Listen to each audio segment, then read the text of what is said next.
नमस्कार दोस्तों, मैं हेमंत सिंह फोगाट इस वक्त आपके सामने लाइव हूँ।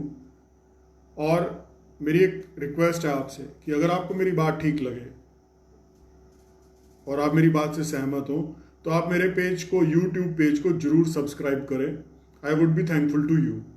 आज हम बात इस बात के ऊपर कर रहे हैं कि देश के हेल्थ स्ट्रक्चर की ऐसी तैसी कर दी गई है सरकारों के द्वारा,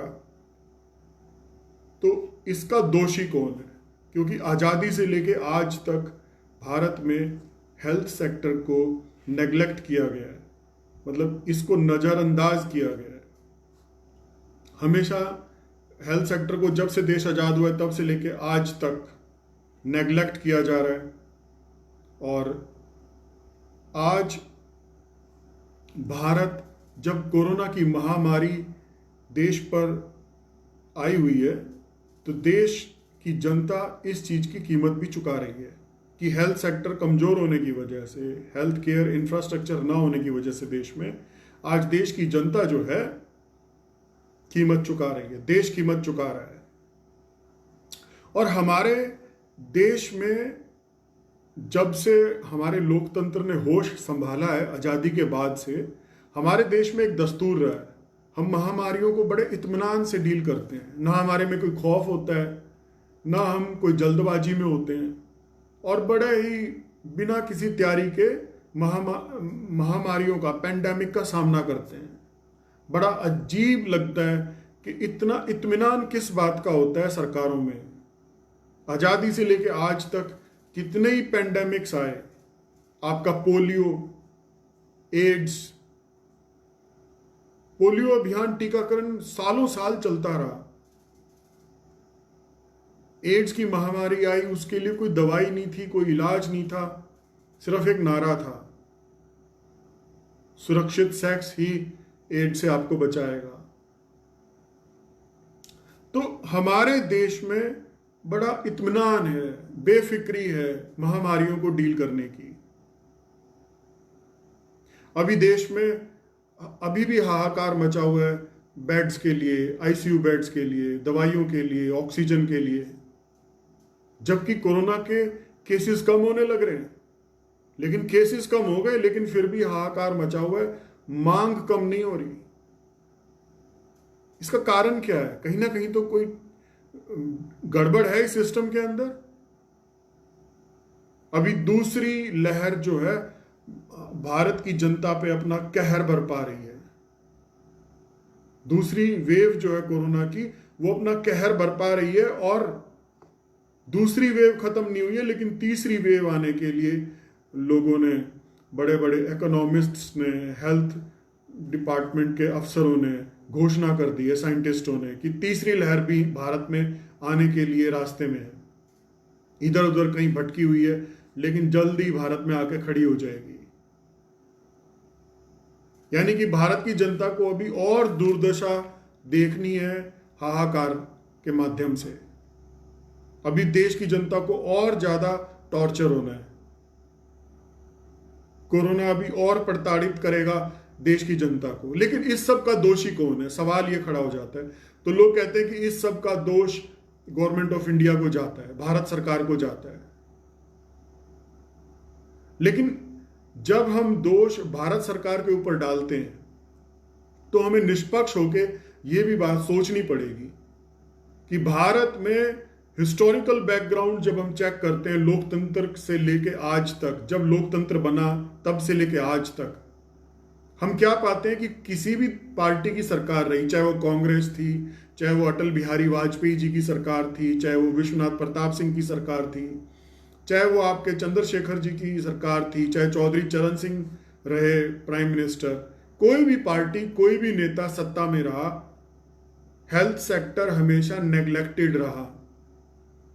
अब आप मेरी बात को सुन के आपके दिमाग में एक ख्याल आएगा कि किस तरह, क्या सबूत है इस बात का। तो सबूत के तौर पे मैं आपके सामने 2-3 आंकड़े रखता हूं। आंकड़ा नंबर 1 कि साउथ कोरिया, जो एक छोटा सा मुल्क है, भारत से कई गुना छोटा मुल्क है, वो साउथ कोरिया 1960 में मात्र 0.2% अपना जीडीपी का शेयर खर्चता था हेल्थ सेक्टर पे। 1987 में यही साउथ कोरिया जो है 0.4% स्पेंड कर रहा था हेल्थ सेक्टर पे अपनी जीडीपी का।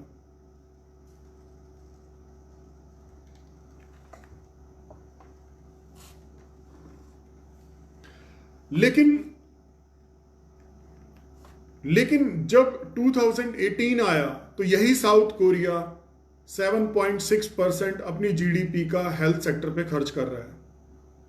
हैरानी होती है, 0.4% 1987 में और एकदम से 7.6% 2018 में। जब हम इंडिया को इसी पैमाने पे नाप के देखते हैं तो हमें पता चलता है कि 1960 में भारत सरकार, किसी भी पार्टी की कोई भी नेता, we are not bothered about that, we are just talking about Bharat सरकार, गवर्नमेंट ऑफ इंडिया 1960 में जो थी उसने सिर्फ 0.5% जीडीपी का हेल्थ सेक्टर के लिए रखा खर्च करने के लिए। 1987 में भारत सरकार ने, किसी भी पार्टी या नेता की, we are not talking about any leader और पार्टी, तो हम बात कर रहे हैं कि 1987 में भारत ने अपना जीडीपी में से 0.9% शेयर हेल्थ सेक्टर के लिए रखा खर्च करने के लिए, और 2018 तक आते आते हेल्थ सेक्टर का जो शेयर था वो 3.5% हो गया, यानी कि सिर्फ 2.6% का बढ़ोतरी। साउथ कोरिया के मुकाबले में देखो, एकदम से 0.4 से साउथ कोरिया स्ट्रेट वे 7.6% पे है 2018 में हेल्थ सेक्टर को, एक्सपेंडिचर को लेके, लेकिन इंडिया 3.5 पे है। क्यों? अगर हम ब्रिटेन की बात करें तो ब्रिटेन में 10% जीडीपी का शेयर हेल्थ सेक्टर के ऊपर खर्च करने के लिए रखा जाता है हर साल। अगर हम अमेरिका की बात करें, 16% शेयर, 16% शेयर जीडीपी का अमेरिका जो है अपने हेल्थ सेक्टर के लिए रखता है खर्च करने के लिए हर साल। लेकिन भारत में ऐसा नहीं है।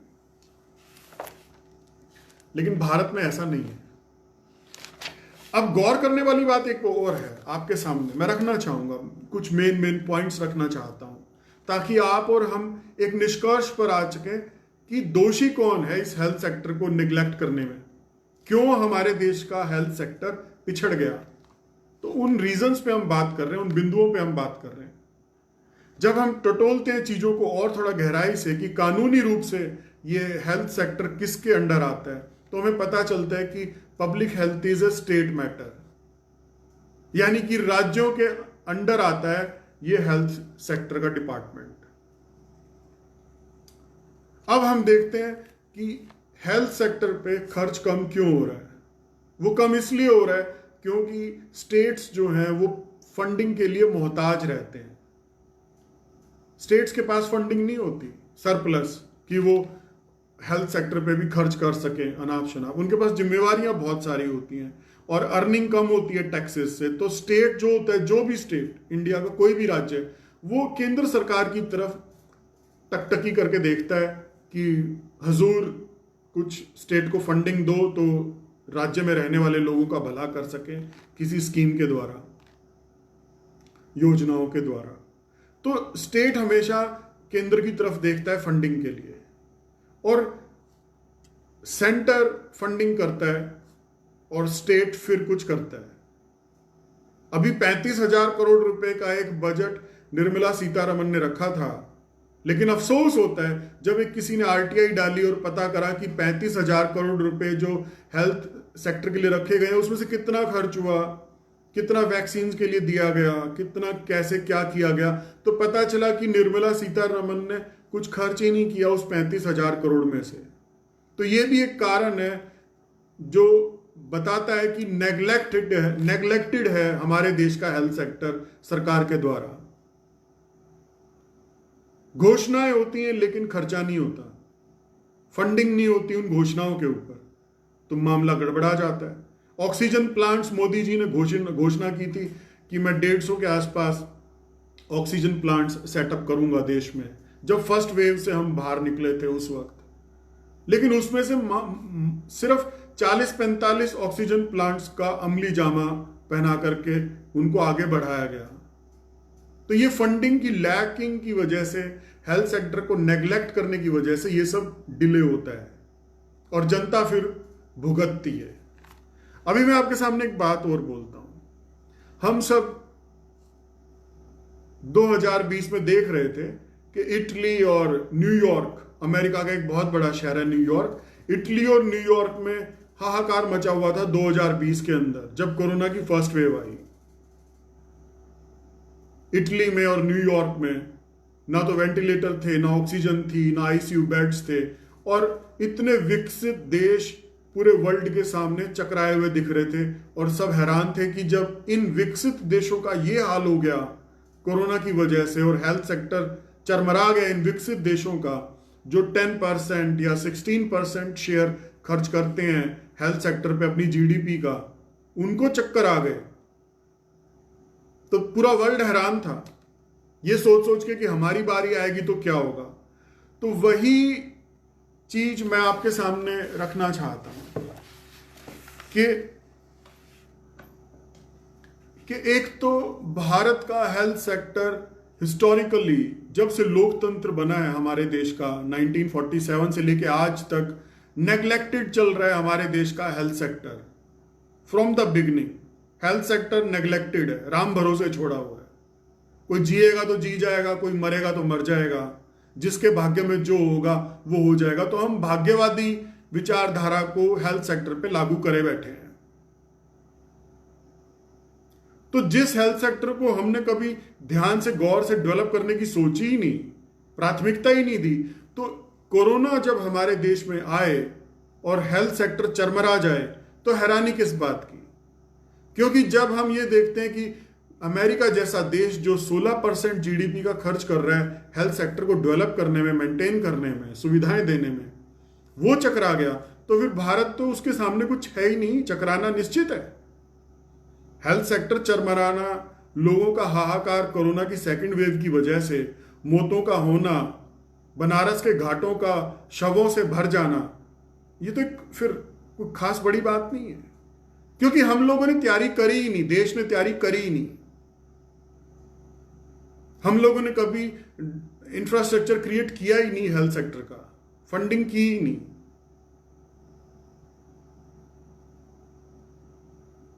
अभी हमारे देश में एक और विडंबना होने लग रही है, दुखदायी स्थिति जो मैं आपके सामने रखना चाहूंगा।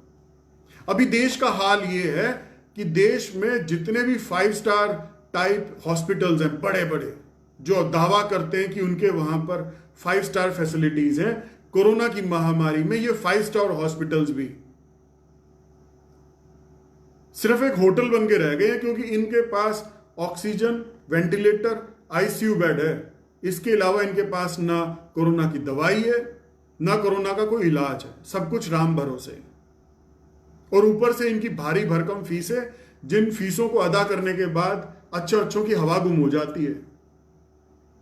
सारा धन चूस लेते हैं ये किसी भी व्यक्ति का जो एक बार इन 5 स्टार हॉस्पिटल्स के चुंगल में कोरोना का इलाज कराने के नाम पे फंस जाता है।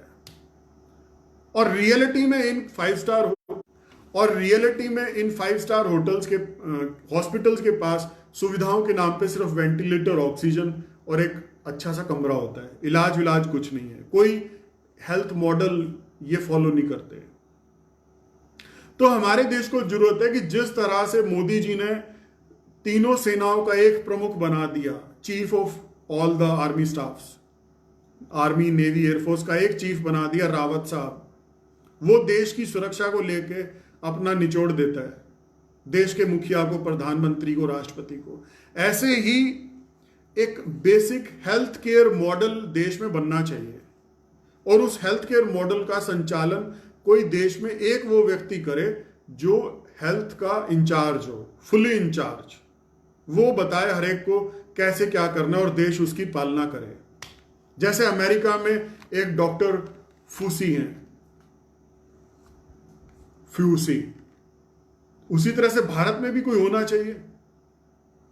तो मेरी तो मोदी जी से एक ही रिक्वेस्ट है इस वीडियो के माध्यम से कि देश को आप एक बेसिक हेल्थ केयर मॉडल दो, और वो सब पे लागू करो।